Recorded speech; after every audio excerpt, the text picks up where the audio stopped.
The Renaissance masterpieces of painting are amazing, some soft as if divine light, and at the same time so realistic as if some of the figures are alive.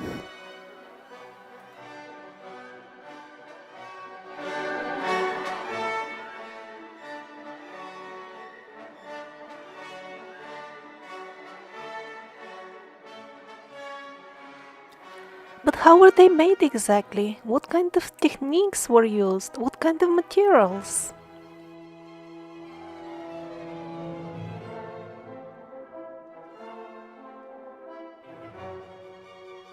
The official answer for this is using a technique that is now forgotten and lost. We cannot replicate these paintings anymore. We still have very talented artists who can make something that looks very similar, but yet the actual way of applying the paint on the canvas, that cannot be replicated, not even close. So we know from other examples with the mainstream history that when they don't want the public to know something, they say it's a mystery, and then they hide as much details about it as possible so that people will not find out the truth or even part of it.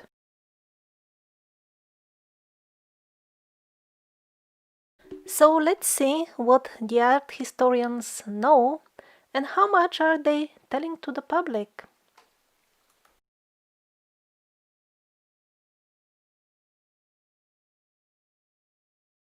Since no brush strikes are visible on the works of the masters of the era of, let's say, Leonardo da Vinci, although we are not even sure if he really made the paintings which are attributed to him, but let's assume that's true.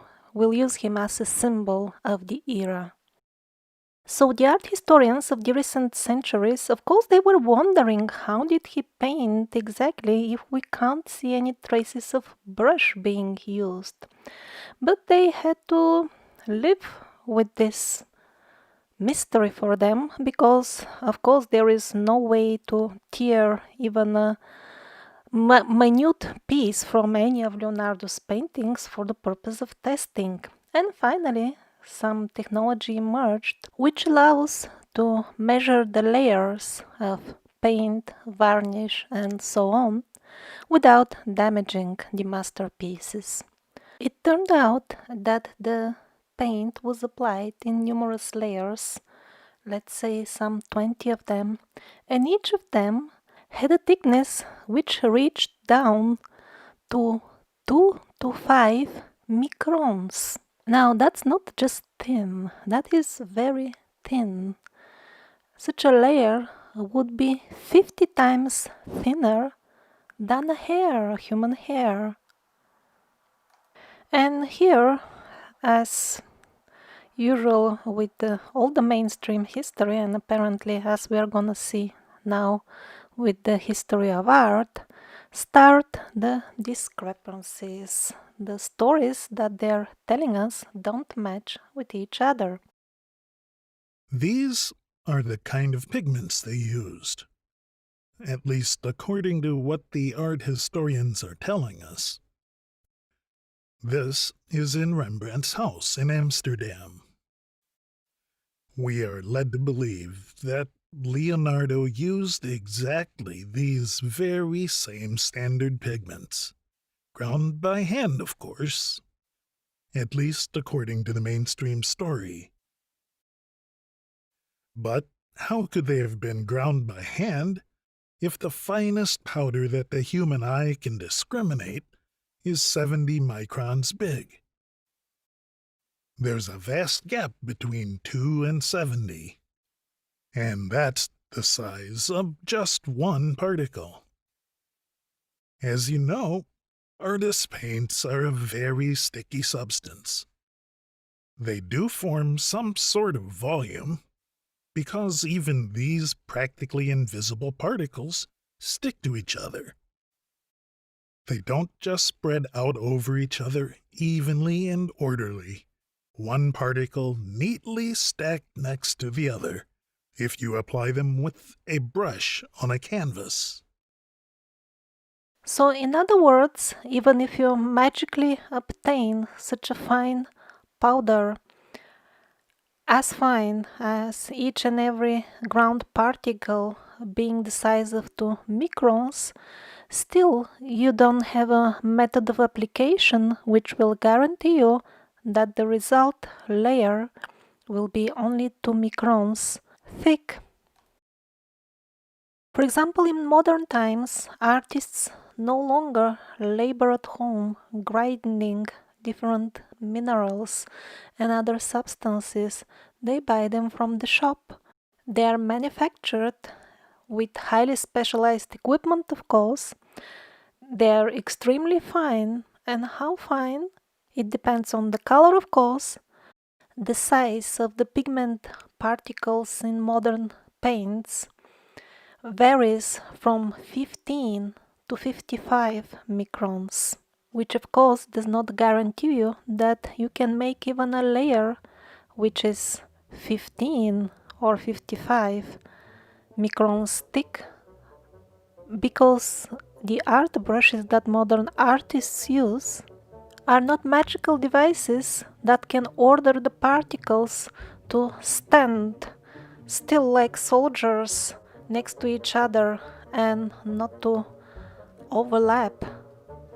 Moreover, these particles will have to stand still in orderly rows to ensure coverage. Otherwise, the thing won't get even colored after all. And yet another comparison in terms of how big microns are. Sprayed paint. The paint on your car is some 50 to 100 microns thick.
So, in relation to these findings, a question was asked to high level art historians, like those that are experts at the top level auctions. And the question is, then what about forgeries? We hear about forgeries. How are they made? And the reply was that forgeries are made by taking a painting from that period, but accredited or belonging to non-famous artist, and making it look like it belongs to a famous one, let's say Leonardo da Vinci, by forging the name or making some other false clues to get high price for it. Otherwise, to start making forgery from scratch simply doesn't work. It may look exactly like an old painting. You may even make it artificially aged and cracked. But when the auction experts see it through magnifying glass, it becomes clear very quickly. The layer of paint is too thick for this to be an original Renaissance piece. You may smear the paint all you wish. You can wipe it out even with a cloth after every stroke of the brush, and still you will be miles far away from the technique of the old masters.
Let's see what else we can find about the technique used by these Renaissance masters.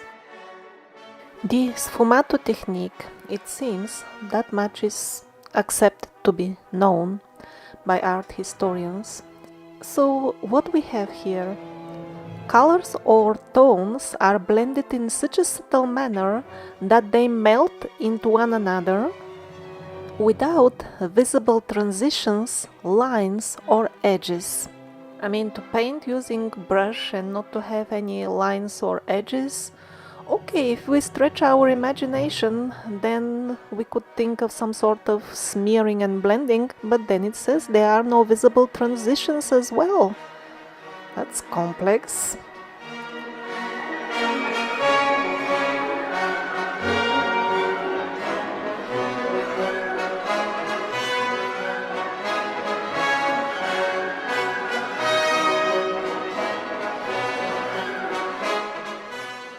So if we don't have even transitions, then how do we get different colors on the painting? So it says, typically involving the use of numerous translucent glazes to create a gradual tonal spectrum from dark to light.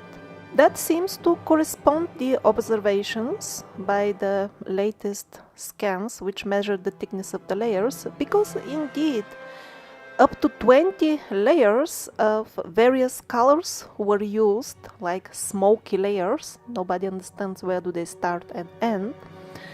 And the result are paintings with like amazing divine light and very realistic often.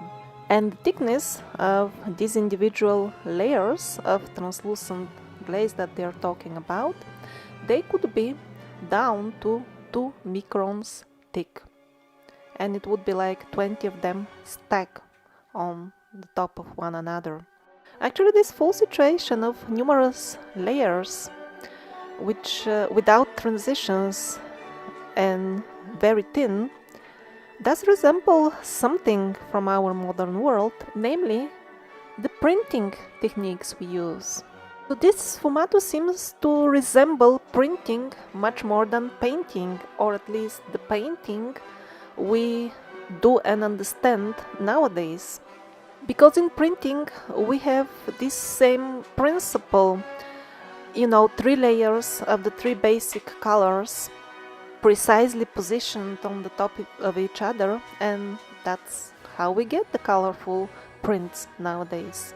Some printing techniques would use up to 5 layers or even 6, but still we are nowhere close to 20. So again, Printing is the closest to the technique used, but is definitely not the same.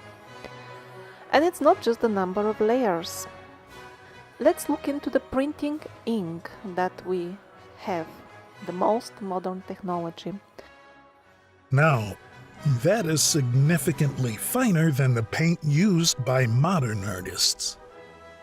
Certain colors of printing ink barely even reach this fineness of 2 microns that was used in Leonardo's paintings. But again, these are not all colors, only some of them. So we're only getting close. We're not there yet to be able to really paint or print Leonardo's paintings. In addition, superfine modern inks are not even a result anymore of very finely ground pigments. Instead of that, they use high-tech solutions, like trying to grow crystals and then harvesting them while they're fresh, young, and soft, so to say. In the end, it doesn't boil down to grinding the stone or some other easy-to-obtain substance very finely. It seems that the Renaissance masters, whose paintings we can't possibly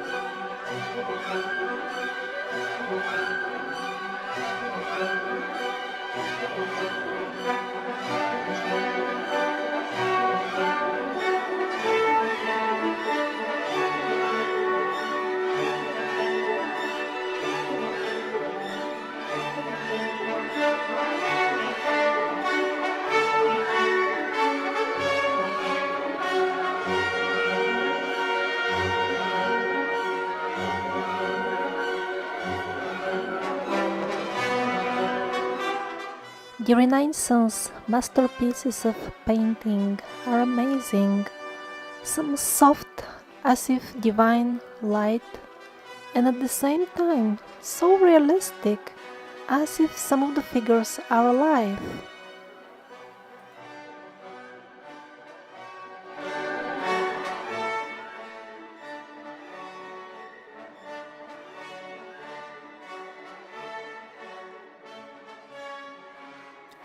But how were they made exactly? What kind of techniques were used? What kind of materials?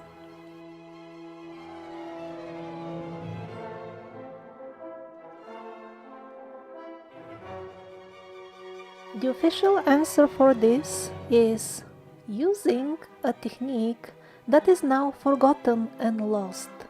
We cannot replicate these paintings anymore.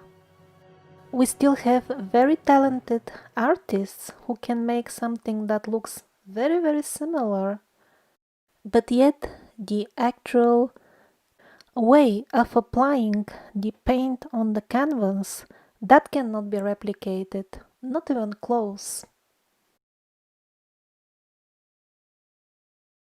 So we know from other examples with the mainstream history that when they don't want the public to know something, they say it's a mystery, and then they hide as much details about it as possible so that people will not find out the truth or even part of it.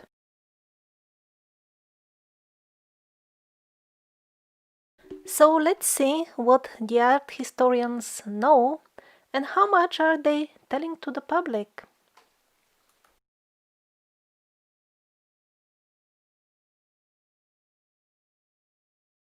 Since no brush strikes are visible on the works of the masters of the era of, let's say, Leonardo da Vinci, although we are not even sure if he really the paintings which are attributed to him.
So, this interesting piece of information about the thickness of the layers of the paint of Leonardo da Vinci's work was not hidden from the public.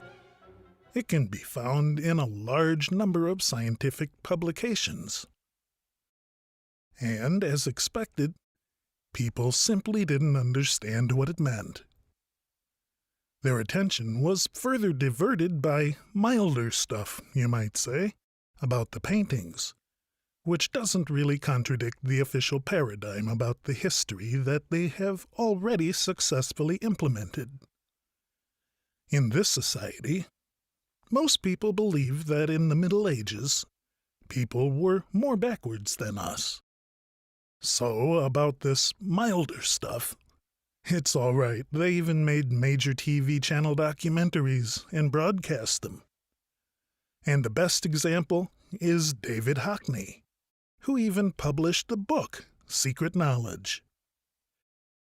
He claims that from the year 1420 onwards, artists use mirrors, lenses, and camera obscura, which is a device which creates shadow images through a pinhole or a small lens. Those images would then be projected to a canvas, and then the artist would outline it with paint on the canvas. It could be. Of course, why not? Artists have been using all kinds of tricks and devices, but one of the experiments done along these lines may give us a clue about the technique that we are looking for. So they made a copy, actual physical copy of the chandelier shown on this painting. And they positioned the lightning in such a way that it would look exactly as it does on the old masterpiece. It turned out that the glittering parts and the shades were extremely accurately painted, but they were like frozen in a moment, as if photographed. But on the other side, they are telling us that this light was achieved by putting numerous layers, and of course you have to wait a long time for them to dry to put the next one. So the question is, how would the artist remember the exact spots of light and shadow with absolute precision? It's impossible to have the opportunity to look at it for hours, because then the shadows change. The places of shadow and light, they change very quickly, within minutes actually. While all this process of applying 20 layers and waiting them to dry, that takes years actually. And this is just about one single chandelier, which is not even the main focus of the painting. It's actually a detail. What about the clothing of the rich people who presumably posed for this portrait? Did they also stand like punished for years? Or was the play of shadow and light on their elaborate clothing also caught in a moment and then transferred to the canvas in a moment? I mean, this is really lots of work. Look at the velvety feel of the cloth, amongst thousands of other amazing details in just a small fraction of one painting. Or are we even really talking about the paintings in the sense we put in this word? I don't know. On the other hand, sometimes on the canvases below the painting, there are sketches made with other medium. So on the other hand, there are clues suggesting that it was painted in general, more or less the way we understand, first you make a sketch and then you cover with some sort of paint. So, the two suspicious things are in the extreme fineness of the old paints and the fact that they could capture the image with all its details in the blink of an eye. There is some imagery suggesting that they might have used some sort of Tesla-style electricity in the Middle Ages. But as far as, like, really modern digital printers, I don't think so. Probably it was some sort of technique or technology which is totally beyond us. Something like the meltoliths. For those who have been following my work, for a long time I was pondering how on earth half of the wall looks absolutely natural. One can see proofs of it, and the other half looks man-made. How is that possible? And because, with all sincerity, I asked the universe, the angels, for explanation, it took time, but eventually I did find out how it was made. It was grown. So, in this video, I discussed in detail the size of the particles of which the paint consists. Just because modern men will find it easier to relate to the topic if I approach it from such a perspective. In reality, even the very assumption that the paint used by Leonardo and the other Renaissance masters had to resemble ours but simply be finer, that's an assumption only because modern equipment can easily measure the size in microns of modern paints, all kinds of paints, even the relatively fine paints like the printing ink.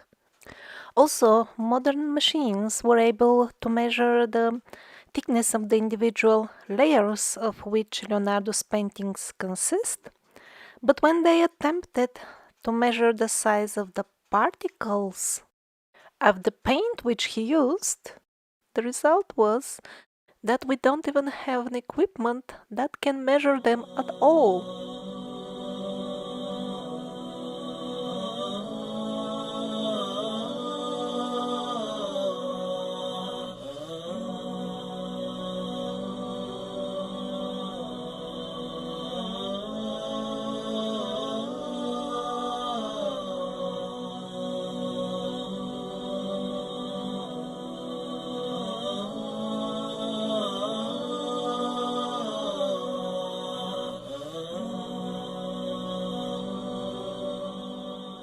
So the Middle Ages, they were not that far away back in time. Maybe we have some sort of writing left where people explain how on earth were they painting. Yes, we have plenty of medieval literature discussing how to make things, but we just ignore it because it doesn't fit in our limited understanding of just grinding things into finer and finer powder. We don't read about a struggle of how to perfect the grinders in the Middle Ages. But we read a lot about transforming substances using metaphysical ways, like, for example, alchemy. That's exactly what it deals with, transforming substances in a way we absolutely cannot comprehend, we the modern people.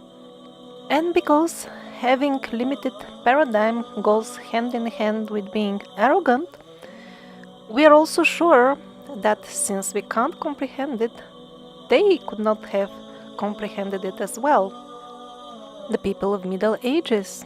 But yet exactly, this Leonardo da Vinci, who is allegedly to be blamed for all the paintings that we can't replicate, he doesn't seem to be interested in digital grinders, but in alchemy.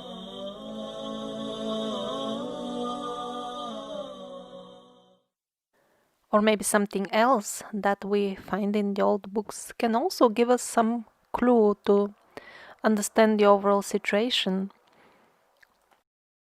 It is said that in the old times, there were specially trained people who would twist the necks of the child slaves, and it would be done in a peculiar way, so that when they grew up, they would remain retarded. Their nervous system would be damaged in such a particular way that they will develop physically and they will be able to work, but they won't be able to think much. That's what we find in the old books. Now, let's see what we can find in the modern books. There is more or less a standard birth protocol, enforced, of course, by the government and not by scientists, which has to be followed in the hospitals. This protocol often involves the twisting of the neck of the newborn. So all this twisting and pulling can very easily lead to traumas, and it does lead to such. They have been well studied and published by doctors who still feel pangs of conscience. A great number of children receive these type of birth traumas, and is kind of normal that when they grow up, they will read about metaphysical transformations of matter, but they will simply not understand anything. Or, if they do, and decide to test out how it works, it will simply not work for them. Although our psyche is not limited to the physicality of the nervous system, it is definitely plugged into that system, hence the full being, which consists of the body and more, will not function, because some of the parts are damaged. Of course, this is just one of the factors, a minor one, but it confirms the same pattern. Our ignorance, and often that results in misery, is self-inflicted, and we don't know how such paintings could have been made because we're not brave enough to see the truth. We don't want to know the full, big picture about the Middle Ages. The painting or printing techniques are just a very small part of it. For example, we have medieval maps showing the situation with the continents on Earth as we think it was millions of years ago. So we think this was discovered in very recent times. Also, we have a medieval map showing Antarctica without ice and showing its mountain ranges very realistically. Again, that seems like a total mystery for many, but actually, the people knew a lot during the Middle Ages. There wasn't a problem for at least some of them to make such a map. And it's even possible that they made a map of what they saw. Possibly Antarctica was free of ice just a couple of hundred years ago and not thousands of years ago, as again we are being assured. Why? Because areas near to the North Pole became covered with glaciers relatively recently, and more precisely maybe some 200 years ago. So if the North Pole was much warmer, then maybe the South Pole was warmer as well. Also, the people were quite different in those times. It seems most of them were quite shorter than us, visibly shorter, as it becomes clear when we see beds, paraphernalia, knight's armor, and things like this that are left from those times. And at the same time, there were other visibly bigger people, 2 meters tall and even more. Also, from the depictions and the narrations from that time, it seems what we call dinosaurs or dragons still were not completely extinct during the Middle Ages. So it was pretty interesting. Lots of diversity in the Middle Ages, also people with elongated skulls. We find their remains and also stories about them, that somehow they appear, and always strange types of people when they appear, they always end up in some sort of leaders, governors, advisors, this type. So it seems that genetic engineering was very actively used to influence the human society at that time. There were healthy big populations, entire tribes of Bigfoots living in Asia openly. The people knew where their settlements, probably all over the other continents was the same situation. But at least in Siberia we have some records left that they were not so much in hiding as now. Sometimes the people used to capture them and use them for heavy work, unfortunately. Dwarfs also, they were openly in contact with people. They were trading with people. They would exchange their metal handmade items for various man-made items. So I hope you have enjoyed this video, which is based mostly on the brilliant research of Alexei Artemiev. The images of the paintings that I've used in the video are not necessarily from the era that I've been talking about. Actually, there is no list of paintings which have been definitely made using this amazing technique of very, very thin layers. And that's why I simply used paintings of old masters without filtering them by time when they were painted, which by the way cannot be known for sure anyway.